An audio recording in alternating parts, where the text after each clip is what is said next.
For you. I'm not dangerous. Please put down the knife. Please put down the knife. Okay, thank you. Home? Out? Out? Yes, yes, yes. Yes, yes. Okay.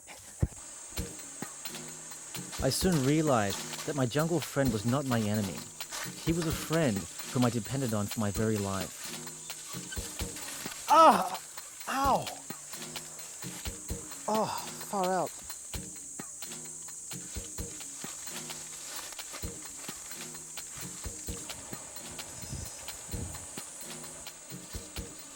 My jungle friend was adamant about getting me something. I wasn't sure what it was yet. He was extracting what seemed like juice from some odd-looking leaves and squeezing it on my wound. Ah. Okay, this stings a little, but I think this is natural disinfectant. Lutok? It's called lutok. And this is what it looks like. I'm depending on this guy for my life. Thank you. And after receiving medical attention native style, we continued our trek, hopefully homeward.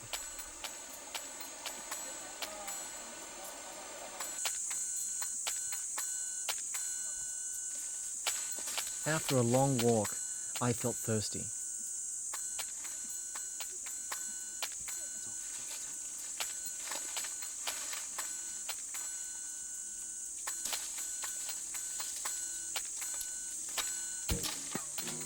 He was cutting some bamboo-like shoots. I couldn't believe that such odd-looking shoots could contain what I needed. Oh, it's water.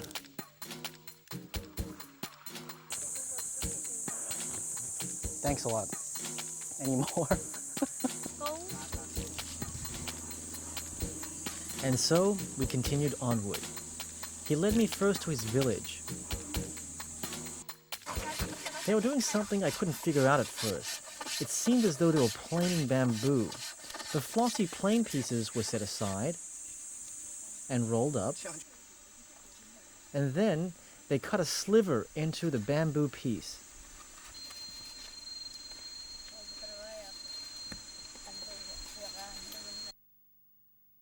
And then what they did was they placed the flossy tinder under one of the bamboo pieces.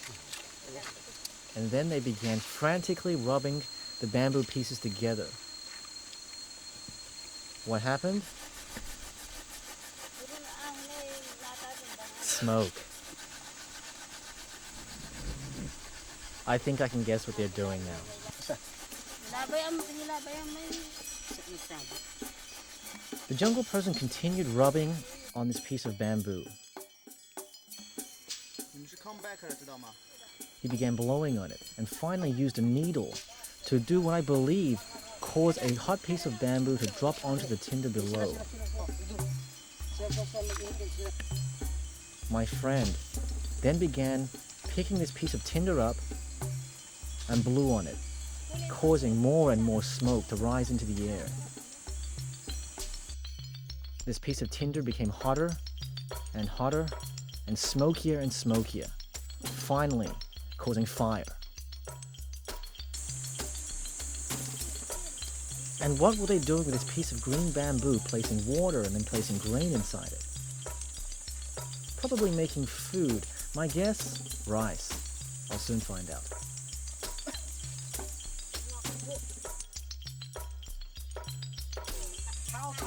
How do you eat this?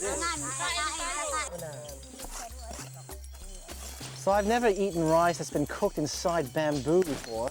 This is going to be a first for me. I would think the Chinese would know how to cook it like that because there's so much bamboo in China. I'm so hungry. By this time, my stomach was certainly growling. Excuse my table manners today. I'm very hungry.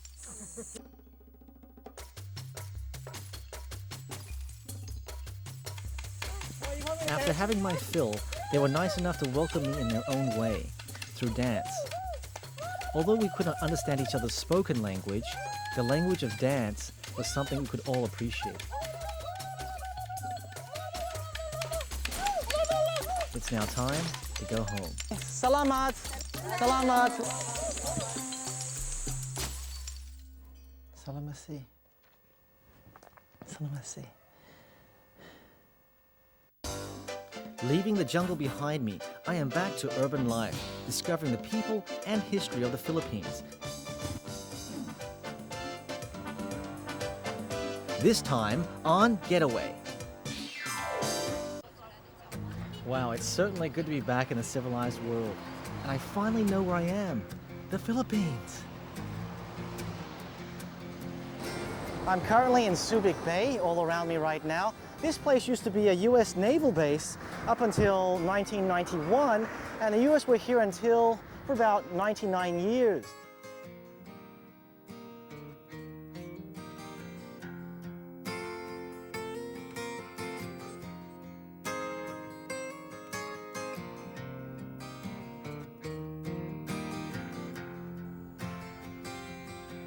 All right, and so there it is, of course, Subic Bay.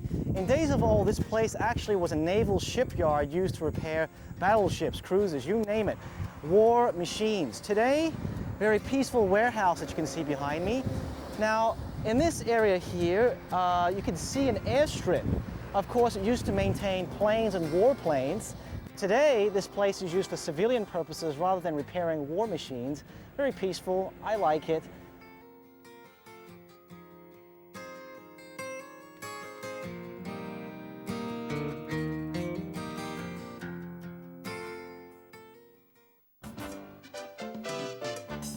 Coming up next, I will go to a Filipino Garden of Eden, try freshly picked organic foods, and discover a Spanish countryside villa fit for a king.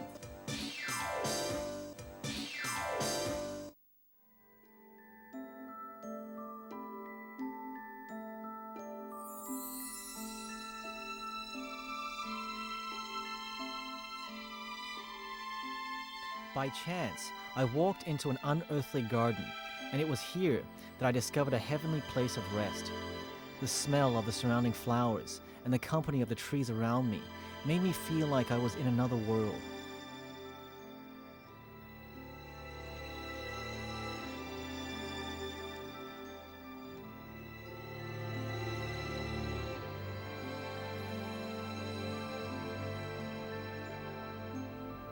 Whoever the architect of this place was, it was clear that he had gone to painstaking lengths to design this place.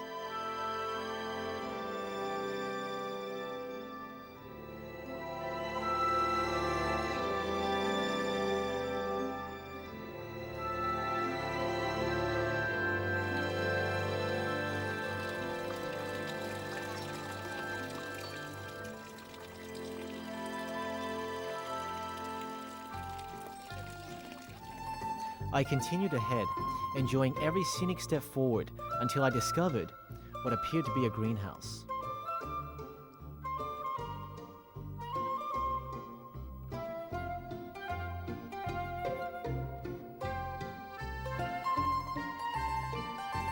But this place was not only a garden, it was also a restaurant. Can you believe it?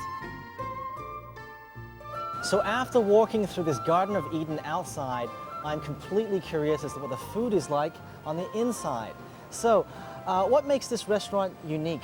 Unique because this is a greenhouse restaurant. A greenhouse restaurant, Yes. okay? So right now this is a greenhouse. Yeah. Actually, before it's already a greenhouse only, but we have to accommodate our guests. Okay. So we have to part it in a halfway so that the guests will. So greenhouse one end and restaurant on the other side. Yes. I believe I'm hearing rain right now, but when I was outside there was no rain. Is there water that's on the roof right now? Yes, Okay. actually it's for the purpose of cooling down the restaurant. Oh, cooling the place down. No Yes. wonder it's so comfortable inside.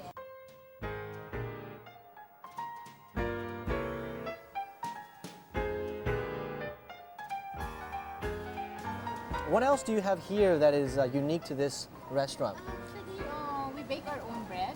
Can you bake your own bread? We have the panaderia. It's what we call panaderia. We bake Okay. our own bread. We have some chocolate cakes there. Extremely fresh. You can eat that bread with our special dip. Okay. You can try this one. That's This is probably why pesto. it's bland, right? Some common sense. You should put sauce in there. Yes. So this is your special pesto Yes. sauce. So Okay. that is made from basil leaf, Basil and what? Olive oil nuts. and nuts. Yes. Is there garlic in this? This looks like garlic. No, it's No garlic. It's on nuts. Yeah. Wow, that's to die for. Basil and olive oil have a very fresh taste, especially basil, which has a very herbal taste. So eating this, I feel as though I'm eating something that's extremely natural, extremely fresh, straight from, you know, Mother Nature's garden. Yeah, so being here, I feel as though this is your style. Very...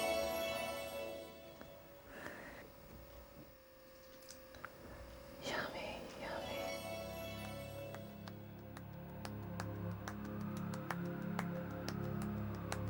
After lunch, I continued strolling in this beautiful place. I came across what appeared to be a country-style villa of some sort. Words cannot explain how I felt upon coming inside. I didn't want to leave. I just wanted to sit down on their lovely sofa and read. So fascinating. 3 or 4 people can live in this heavenly place. Wow. So it's a very comfortable little room here for about 4 people, 2 queen-size beds. And their bathroom actually contains pebbles on the ground, which is very unique. I've never seen a shower of this kind. I really don't know how to explain it. I've never seen a place quite like this. Very Spanish, very Filipino in its feel, and very comfortable. It doesn't feel like a hotel, doesn't feel like a motel. It just feels like home away from home.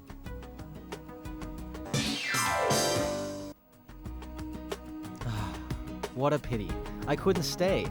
But I had more exciting adventures awaiting me. Now I've done my trekking on the land and soon underneath the waters.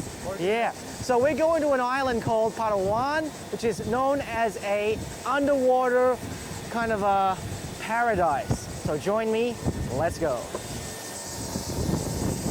All right, 1, 2, 3.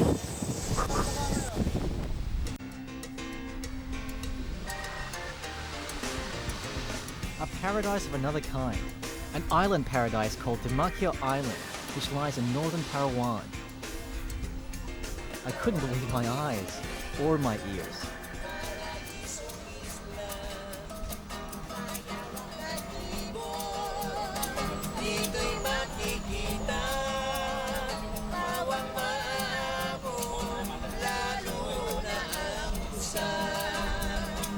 Ingay di